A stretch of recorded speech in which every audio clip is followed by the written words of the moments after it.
Dulu contoh misalnya Menteri Pendidikan, Menteri Agama pernah dijabat oleh satu orang yang sama, walaupun beda periode presidennya, Malik Fajar, Allah yarham. Malik Fajar itu ketika jadi Menteri Pendidikan maupun Agama tetap merangkul NU. Bahkan baik tokoh-tokoh pendidikan dari NU itu banyak diangkat, diorbitkan oleh beliau. Nah ini contoh bagaimana kita harus bersikap inklusif. Meskipun latar belakang organisasi kita A, tapi kita tidak menyingkirkan yang lain. Harus merangkul yang lain. Kita sama-sama berdayakan. Setiap prestasi dari satu ormas Islam harus kita anggap itulah prestasi seluruh umat Islam. Jangan kita kapling-kapling. Ya, prestasi Muhammadiyah dalam pendidikan, yaitu prestasi umat Islam. Prestasi NU dalam mengembangkan pesantren di seluruh Indonesia sebagai benteng moralnya umat Islam, itu prestasi seluruh umat Islam. Gak ada duanya di dunia ini, Pak. Organisasi seperti NU dan Muhammadiyah, gak ada. Cari ente di Arab Saudi kayak NU mau, gak ada. Semua sekolah dibangun pemerintah, masjid semua bangun pemerintah, gaji imam semua digaji pemerintah. Di sini di Indonesia itu semua dari kekuatan masyarakat. Makanya ini lebih independen. Gak bisa ngatur-ngatur masjid baca khutbah versi pemerintah, gak bisa bos. Emangnya lu bayar gue berapa ya kan? Mau ngatur-ngatur baca khutbah kan? Inilah independensi. Gak sama kita. Ini patut kita syukuri. Ya, jadi organisasi itu jadi rahmat, jangan kita anggap sebagai laknat. Ya.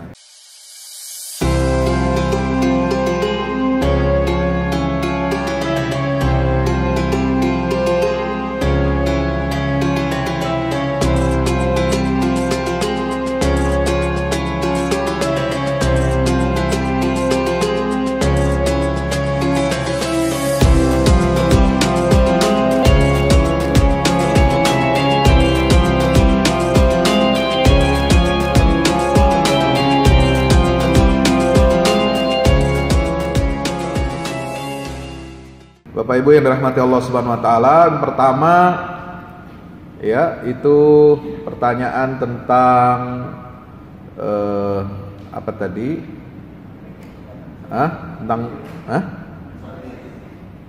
Masalah apa? Pemerintah yang memecah belah. Nah, ini juga memang ini yang perlu kita waspadai, ya. Apakah orang itu bekerja sendiri atau memang ada yang mengarahkan? Ya, kita tidak tahu pasti. Ya, maka itu kita menyayangkan. Nah, yang seperti ini mestinya harus dikoreksi, dievaluasi. Kalau pemerintah ingin menyatukan potensi bangsa ini, ya. Dan sebenarnya masalah politik udah selesai.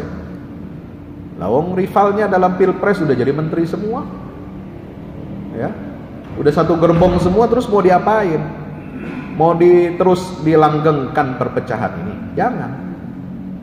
Ya. Semua harus fokus bagaimana menata bangsa ini ke arah yang lebih baik. Jangan juga bikin gara-gara.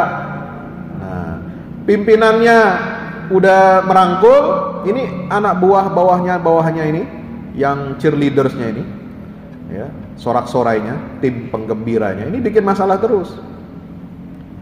Padahal yang di atas sudah bersatu, udah satu gerbong, nggak usah lagi kita ribut, ya. Maka yang seperti ini mesti dikoreksi. Ayo, ya, tolong ini saya minta kepada pimpinan negara yang seperti itu jangan dibiarkan untuk memecah belah anak bangsa. Ini nggak baik, ya, nggak baik. Ya. Kenapa? Karena negara ini terlalu besar untuk kita korbankan. Ya, menjadi pecah berkeping-keping. Karena apa? Karena umat Islam ini adalah komponen yang terbesar, ya, termasuk upaya untuk memecah belah umat Islam ini, menjauhkannya dari narasi pembangunan negara, ya, seperti kasus terakhir, ya, bikin buku sejarah, kamus sejarah, tapi tokoh pendiri NU nggak ada di situ namanya. Ini kan memalukan. Memalukan sekali. Jadi seperti meminggirkan. Ada apa di balik ini semua? Ya. Nah, ini yang seperti ini benalu-benalu. Mesti dikoreksi, dievaluasi. Supaya tidak menjadi beban Ya kesian Pak Presiden ngurusi hal-hal seperti itu terus. Perpecahan terus umat Islam. Apakah ini mau terus di budidaya perbedaan, perselisihan itu, pertentangan ini di antara anak bangsa? Kan enggak, jangan. Ya, nah ini jangan sampai nanti ada persepsi di tengah masyarakat bahwa oknum, kita nggak boleh menggeneralisir ini pemerintah ini, enggak. Kita bilang oknum yang kebetulan duduk sekarang sebagai pemerintah, ya, dia sebagai pengelola negara, penyelenggara negara, ini oknumnya masih ada yang bermain-main dengan api, ya, dengan memanfaatkan isu-isu seperti itu. Nah, ini nggak benar. Yang dilarang ceramah itu nggak ada yang menentang pemerintah, hanya karena beda pemahaman agama saja. Ya, dengan misalnya ya teman-teman sahabat dari NU, ya, tapi apakah itu lalu kemudian jadi pengertian radikal ini beda-beda nanti. Nanti kasihan yang bikin kamus besar bahasa Indonesia. Ya, radikal awalnya dibilang menggunakan kekerasan untuk mengubah dasar negara. Nanti beda lagi, berubah lagi. Radikal itu yang beda pemahaman agamanya dengan saya. Nah ini kan repot. Ya, nggak boleh seperti itu ya. Jadi harus konsisten. Ya, ceramah yang kemarin sempat ramai dilarang ini, mana ada yang menentang pemerintah? Cuma beda pemahaman agama saja. Ya, terus kalau beda pemahaman agama, saya nggak boleh ceramah di BUMN, nggak bisa dong. Ya, saya masih ngisi Isra Mi'raj itu di Pelni sebelumnya, kemarin. Ya, sebelum puasa masih ngisi Isra Mi'raj, nggak ada masalah. Ya, mungkin dilihat juga nih latar belakangnya apa nih. Ya, dilolosin juga ya, masih mending lah, kira-kira begitu. Yang kedua, tentang tadi disampaikan bagaimana idealisme itu bisa luntur. Ya, perlu kita pahami soal idealisme ini. Ya, apakah seorang itu mengikuti idealismenya atau tidak, itu nanti kita lihat hasil akhirnya. Saya tetap berhusnuzon, berkeyakinan teman-teman kita, tokoh-tokoh Islam yang hadir duduk dalam pemerintahan ini, mudah-mudahan ya tetap menjaga idealismenya untuk menjaga kemaslahatan umat Islam. Ya, dan itu mereka yang sedang mereka perjuangkan. Ya, itu husnuzon saya. Kalau misalnya ada begini-begini, ya kita jangan percaya dulu. Ya, lebih baik kita saling mendoakan, kita doakan mudah-mudahan istiqomah.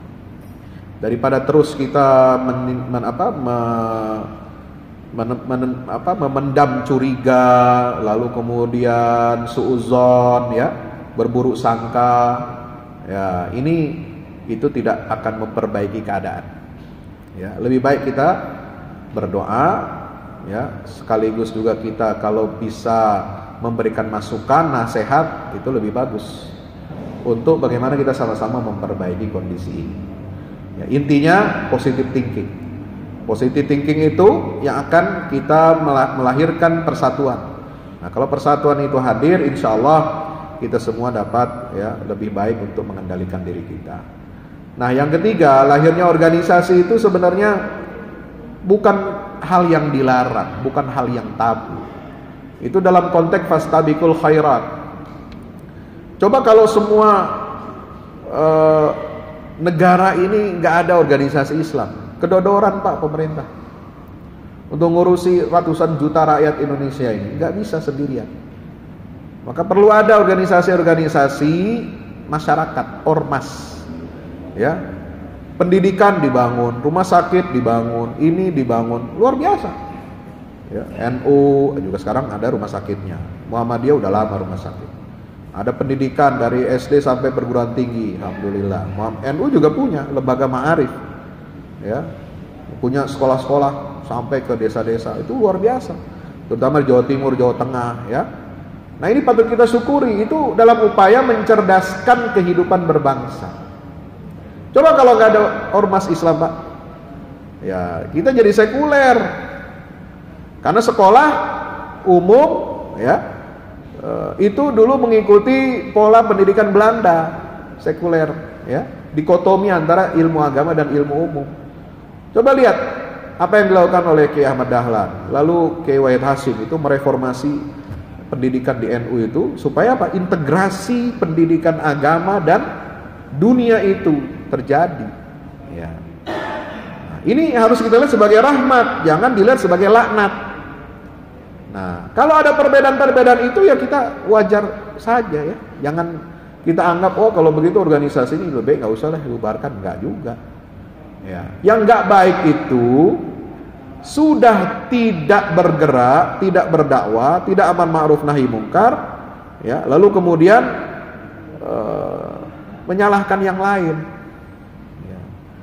Udah nggak bangun masjid, nggak bangun sekolah, ya, datang ke masjid nyala-nyalain orang. Nah itu yang jelek itu, ya kan? Masih lebih bagus bangun sekolah, bangun masjid. Dia berkontribusi untuk umat kan? Nah ini yang harus kita contoh. Jadi semangat kepeloporan untuk mencerdaskan kehidupan bangsa ini harus kita puji. Ya. Kalau nggak ada NU, nggak ada Muhammadiyah, wah makin rusak negara ini Pak. Siapa yang akan mengisi ruang-ruang pemerintahan kalau bukan dari kader-kader ormas Islam? Ya. Mau diisi sama kader-kader kiri, mau diisi sama kader-kader yang nggak jelas keislamannya. Nah ini lebih bahaya lagi. Ya, bahaya. Ya. Maka itu kader-kader ormas Islam ini jangan saling sikut ketika dapat kue kekuasaan. Saling merangkul lah. Jangan sentimen, oh ini Kementerian Muhammadiyah, oh ini Kementerian khusus NU, nggak boleh begitu. Harus merangkul semuanya, karena sama-sama kekuatan umat Islam. Ya, insya Allah. Ya. Dulu contoh misalnya Menteri Pendidikan, Menteri Agama pernah dijabat oleh satu orang yang sama. Walaupun beda periode presidennya, Malik Fajar, ya, Allah yarham.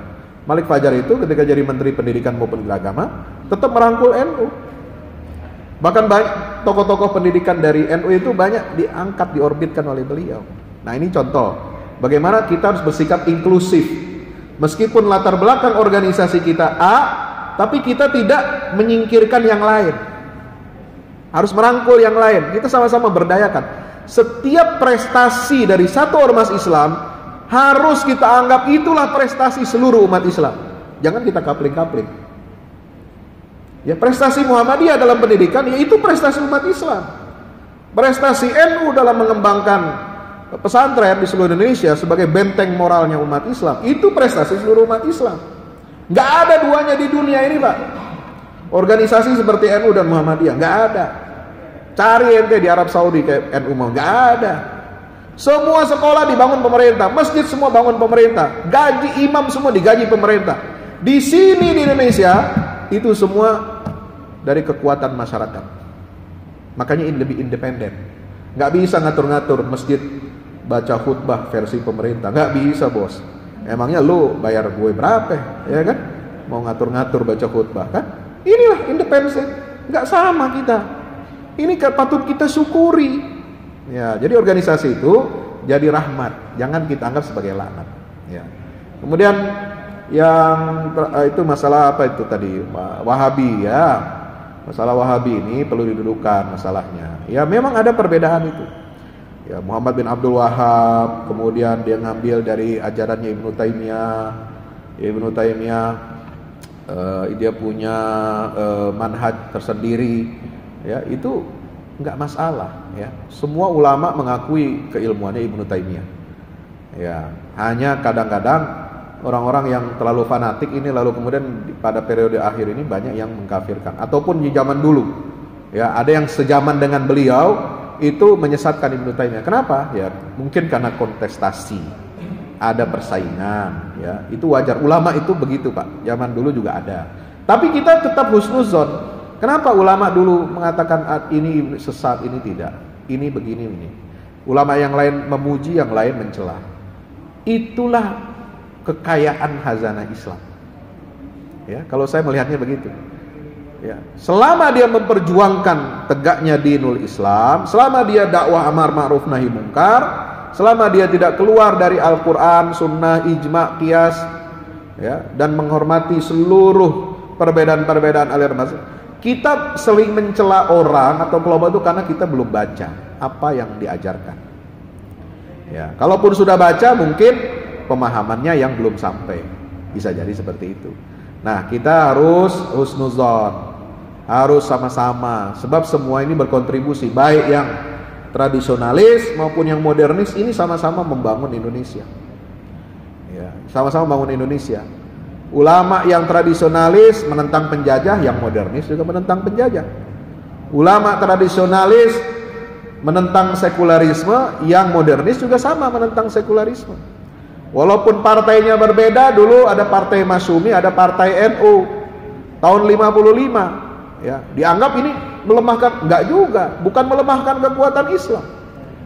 Ya, justru mereka ketika di sidang konstituante itu saling bahu-membahu, ya, menyuarakan pentingnya Indonesia ini berdasarkan Islam. Ya. Ya, itu. Jadi bukan itu saling gontok-gontokan, enggak. Justru di dalam sidang-sidang itu semua tokoh-tokoh ulama baik dari modernis maupun tradisionalis itu bersatu. Yang memecah belah itu komunis. Itu kan terjadi apa? Setelah pemilu 55, ya. Setelah masuk mulai tahun 60 awal 61 mulai demokrasi terpimpin. Nah, Soekarno lebih mendengarkan komunis. Maka umat Islam ini dipecah belah sama dia. Tadinya nggak ada masalah kok, rukun-rukun aja. Beda-beda iya, tapi dalam perjuangan politik sama. Ya. Bahkan ketika rezim Nasakom itu berkuasa, ya, beberapa elemen NU tetap menolak, tidak mau masuk dalam pemerintahan Soekarno, mengkritik. Ada namanya Liga Demokrasi Indonesia, seperti Ansor, GP Ansor itu dulu itu nggak mau mengakui Nasakom. Ya sebentar, sabar. Ya, kita jangan memojokkan begitu, ya. Ini sejarah, kan kita bicara sejarah. Liga Demokrasi Indonesia itu tokoh Ansor itu menentang, walaupun ulama seniornya masuk dalam sistem. Untuk apa? Perbaiki. Nah, buktinya ketika terjadi pengkhianatan komunis, ya NU paling depan, ya, memberangus komunis. Makanya mungkin dia balas dendam sekarang, ya, mau menyingkirkan NU dari sejarah Indonesia, kan begitu. Nah, jadi ada dendamnya, Pak, ya. Nah, dulu semua begitu. Jadi baik yang PMII maupun HMI sama dulu memperjuangkan Islam. Mereka saling bahu-membahu. Nah, ini sejarah yang harus kita ungkap. Jangan sejarah isinya soal perselisihan terus, ya. Kayaknya nggak pernah akur ini NU dan Muhammadiyah, enggak, ya. Dulu Masyumi itu luar biasa, ya, menentang dari luar, oposisi dari luar, meskipun harus dibubarkan, ya. Nah, yang sering menyebut, memprovokasi ini Wahabi ini berbahaya bagi keutuhan negara Indonesia itu ya komunis, ya, zaman itu. Dan itu ditulis oleh Buya Hamka, ya. Ketika dalam banyak buku, di antaranya Tafsir Al-Azhar itu, ya, ketika menjelaskan ayat Ali Imran itu, setelah wal takum minkum itu apa? Wala takunu kalladzina tafarraqu wakhtalafu min ba'di ma ja'ahumul bayyinat wa ulaika lahum adzabun azim. Udah jelas larangannya, jangan kamu berpecah belah, jangan kamu berselisih. Kalau kamu berselisih, berpecah belah terus dalam urusan agama, maka kata Allah, kalian akan mendapatkan siksa yang besar. Siksa itu bukan hanya di akhirat, kata Buya Hamka, tapi juga di dunia disiksa. Apa contohnya? Orang yang terprovokasi oleh komunis, ya, menuduh saudaranya itu Wahabi berbahaya bagi keutuhan bangsa dan negara, Masyumi ini berbahaya, harus dilarang sebagainya. Nah, ini ternyata dia kena getahnya. Ya, beliau mencontohkan begitu. Ya, ternyata anak dari keluarganya sendiri, anaknya sendiri, ya, itu terlibat dalam gerakan 30 September itu. Ada barang-barang bukti di rumahnya ditemukan propaganda komunis. Nah, ini, maka itu kita harus hati-hati. Jangan kita menuduh orang lain, ya. Orang yang dituduh seperti itu pun nggak ada masalah. Ya, Bung Karno sebelum diprovokasi oleh komunis itu menyanjung Wahabi dulu. Itu di bawah bendera revolusi, ada bukunya Bung Karno itu. Ya, Wahabi itu begini, bagus, dia sesuai dengan ini macam-macam, itu memuji dia. Tapi karena provokasi komunis, saya berbalik arah, ya, untuk menyerang Masyumi. Ya, kenapa? Masyumi orang kritis, nggak mau dicocok hidungnya, ya, seperti ajaran Nasakov, ya. Nah, tapi yang ulama NU yang di dalam pemerintahan Soekarno itu memang betul-betul menjaga supaya itu, kalau ada sejarahnya ya dulu ya, Menteri Agama itu Saifuddin Zuhri, Allah yarham, itu membela HMI. Kenapa HMI satu-satunya ormas Islam yang nggak dibubarkan? Ya, itu dibela oleh Saifuddin Zuhri. Itulah persatuan Islam. Ya, saya mau bubarkan HMI ini karena dia kontra revolusi, karena dia anak kandung Masyumi. Ya, kata Saifuddin Zuhri, saya nggak setuju Bapak Presiden. Kalau Bapak Presiden mau pecat saya, silahkan. Tapi saya menyatakan nggak setuju. Kenapa? Ini generasi muda kita, penerus bangsa nanti. Kalau mereka sekarang tidak diberikan ruang, nanti jadi radikal. Nah, itu cara yang pikir betul, itu betul cara berpikirnya. Ya. Nah, dulu persatuan itu seperti itu.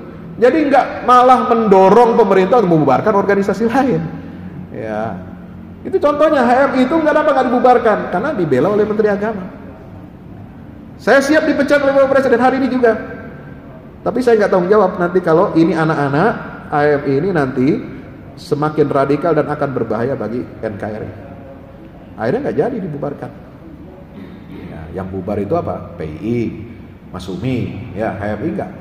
Karena ini anak-anak muda yang cemerlang. Banyak tokoh-tokohnya kan jadi orang semua itu.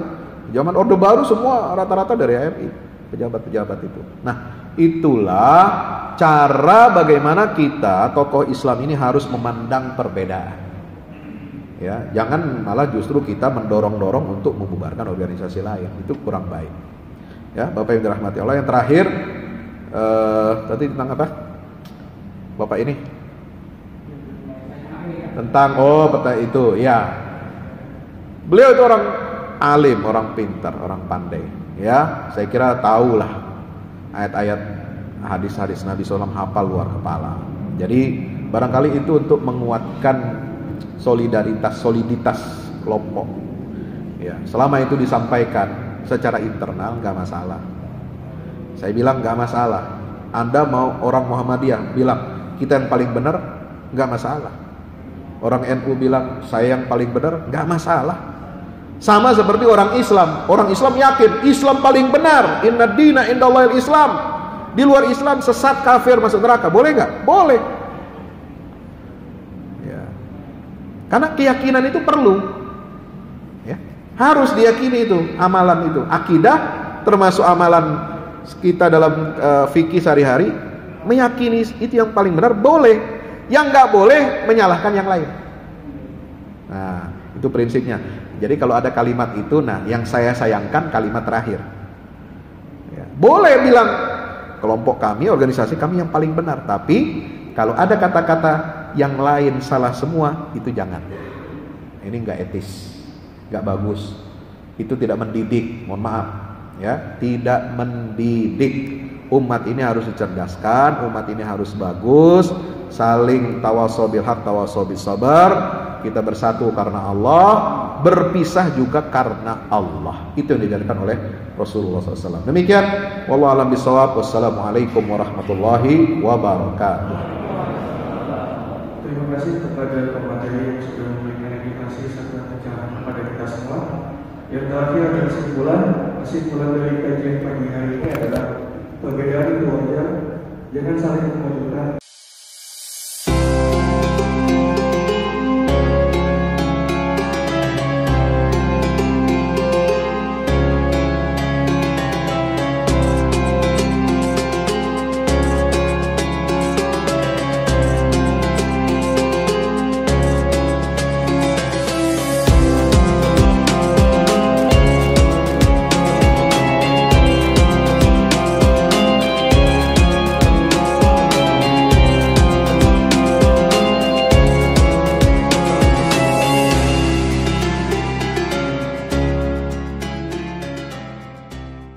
Assalamualaikum warahmatullahi wabarakatuh. Bapak Ibu para pemirsa, saya Ustadz Fadlan mengajak Bapak Ibu kita semua, ayo kita membuat investasi masa depan bersama Al-Fahmi Institute.